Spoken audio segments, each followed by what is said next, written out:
This is Kirk Sinclair, the hiking humanitarian, in the town of La Junta, Colorado, and I'm currently in the office of Jeff Paolucci, who is the Vice President of Student Services here at Otero Junior College, and he's also, as of this morning, the Sunshine Award recipient.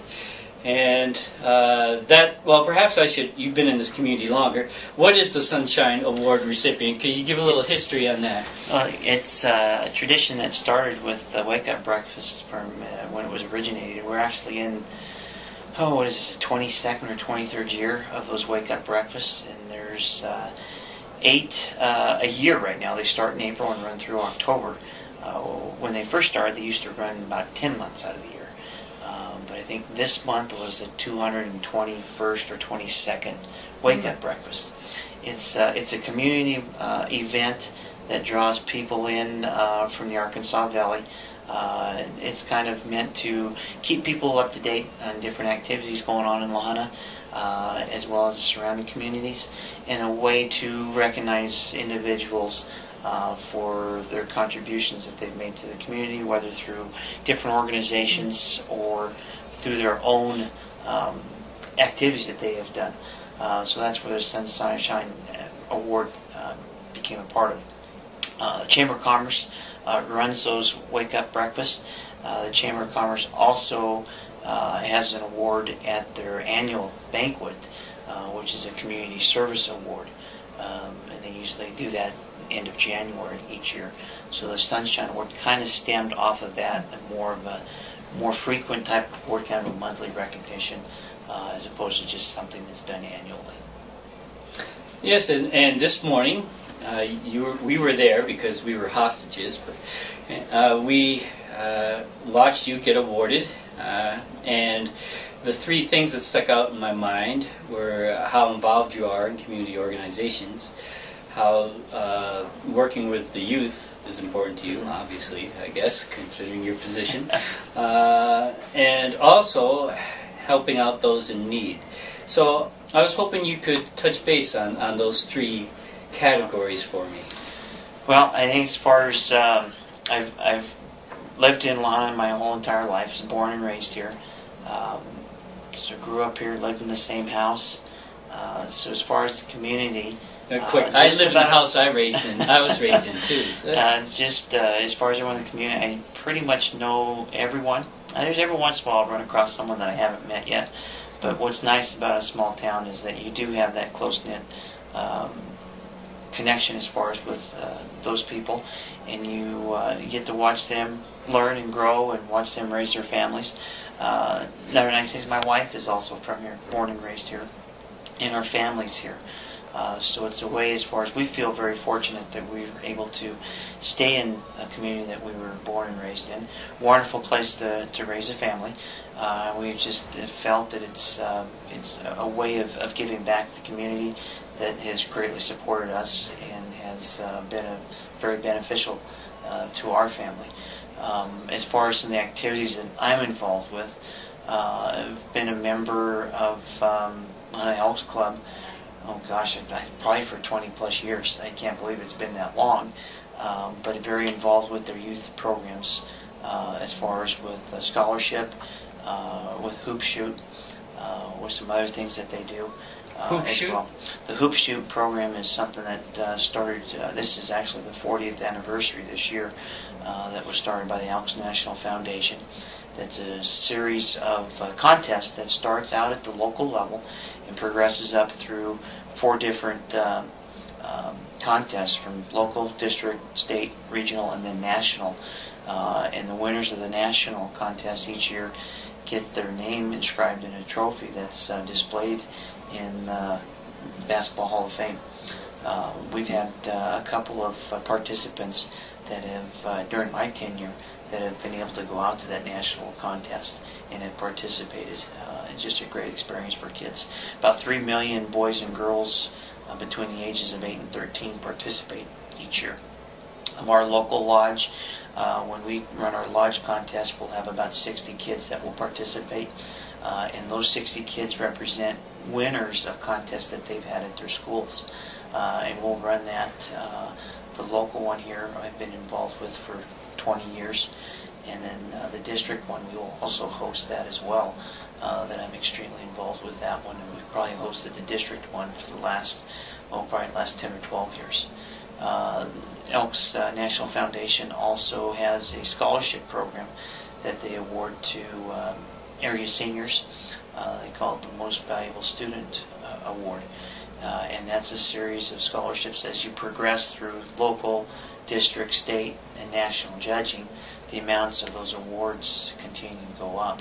But I'm very involved with funds that come through our local lodge here and awarding to different students that submit applications that are very great applications, high ACT scores, wonderful essays, and are looking at doing great and wonderful things. Very involved with that. I've been here at the college since 1992. Was hired here as a business manager with the Head Start program, Child Development Services. So I think I've always been around kids. My parents are educators. They were in education here in Lahana for 30 plus years. So I've always been around education and watching kids grow and develop and learn. I've been involved with athletics probably my whole entire life.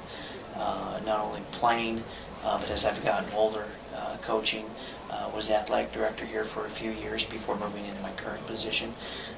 And now I've got 4 young boys that are coming up. My oldest is 11, and he plays a lot of baseball and basketball and football, so I've been helping with Parks and Rec.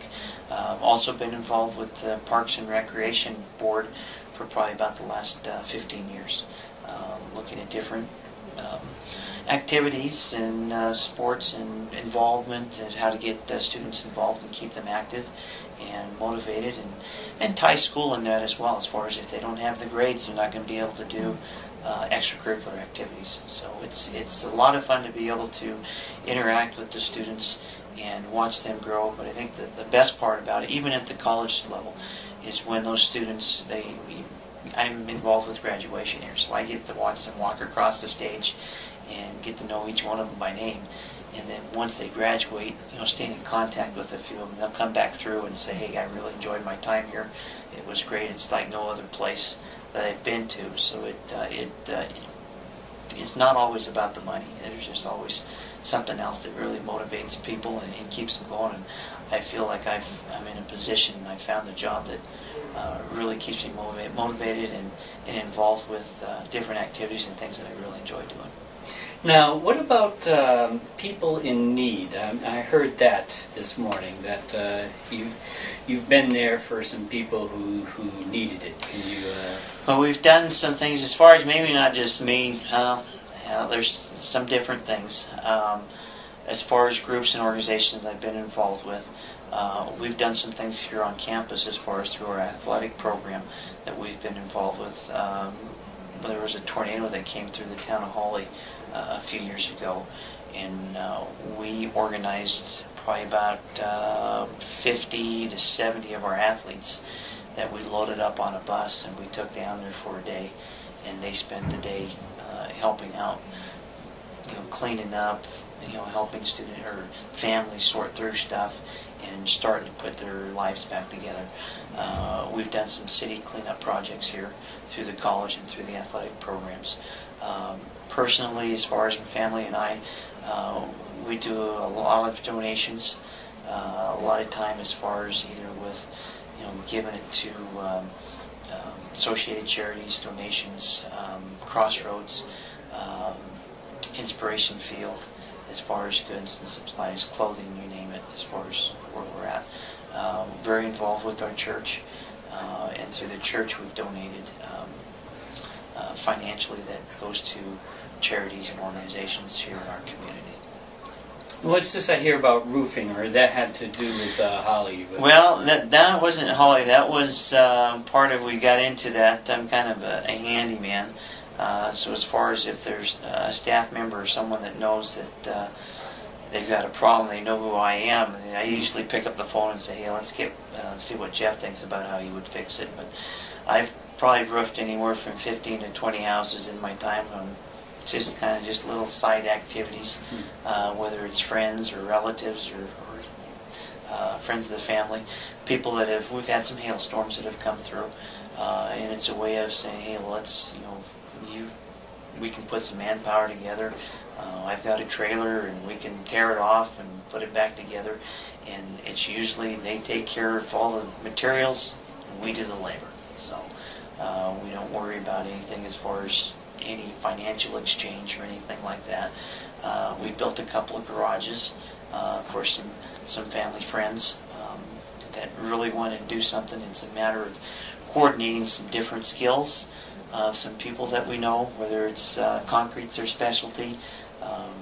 We'll rope them in, hey, can we do the dirt work in concrete, and we'll frame it up and basically try and get it done to where everything is done for just with materials. There's no labor cost. So almost like an Amish approach here. Yeah, pretty much like that. Pretty much like that. And at the same time, it builds a lot of rapport. It's good exercise. Nothing beats being outside on a nice day and working with your hands and actually building something, seeing as far as something come to life. So. Well, thank you very much, Jeff, for that that lowdown. It's quite inspiring. Well, thank you. And keep up the good work. We'll do it. This is Kirk Sinclair, the hiking humanitarian. Press the red button. Okay.